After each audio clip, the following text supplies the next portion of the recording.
நாகமாணிக்கம் தொடர்பாக பல ஆண்டுகளாக பல கருத்துக்கள் நிலவி வருகிறது. இது தொடர்பாக பொதுவாக இன்று வரை பலரால் கூறப்படும் கருத்தாக நாகமாணிக்கம் என்பது நாகப்பாம்புகள் கக்கப்படுகின்ற ஒரு வகை கற்கள் என சொல்லப்படுகிறது. இருப்பினும் இது தொடர்பாக எதிர்கருத்து ஒன்றும் அறிவியலால் முன்வைக்கப்படுகிறது. நாகமாணிக்கம் என்பது பொதுவாக ஆன்மீகத்தில் கூறப்பட்டுள்ளதால் பலரும் அதை நம்புகின்றனர். நாகரத்தினக்கல் என்பது நாகங்கள் எந்த ஒரு நாகம் 60 வருடங்களாக மனிதர், மிருகம், கீரி என யாரையும் கடிக்காமல் இருந்தால் அதன் கடவாயில் உள்ள விஷமே இறுகி போய் நாகரத்தினமாக மாறிவிடும். இந்த நாகரத்தினத்தை வைத்து நாகப்பாம்புகளை விரட்டலாம். எப்படி வலம்புரி சங்கு அபூர்வமானதோ அதே போல இதுவும் அபூர்வமானது.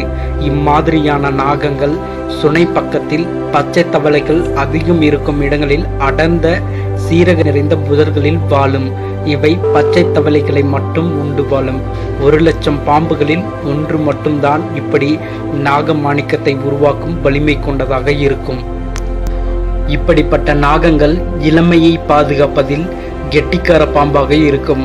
110 முதல் 150 ஆண்டுகள் வரை வாழக்கூடிய பாம்பாகவும் நாகரத்தினம் இந்த பாம்புகளுக்கு உருவாகும் தருவாயில் இறக்கைகள் முளைத்து பறக்கும் வல்லமை கொண்டவையாகவும் காணப்படும்.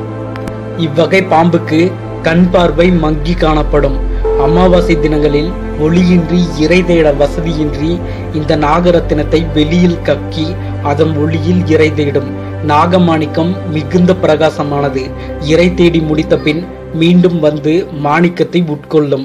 இவை பல 100 வருடங்களாக சேமித்த விஷத்தில் உருவாகியது. இதனால் மகா கொடிய விஷத்தன்மை வாய்ந்தது. கையில் காயம் உள்ளவர்கள் இதனை தொட்டால் உடனே மரணம் நேரிடும். வாயில் வைத்தாலோ புண்களில் பட்டாலோ உடனே மரணம் நேரிடும். இவற்றை பார்த்து கையாள்வது சிறந்தது. இந்த நாகரத்தினம் எப்போதும் தங்கம் அல்லது வெள்ளியுடன் சேர்ந்தே இருக்க வேண்டும் அல்லது பாலில் மூழ்கி வைக்க வேண்டும்.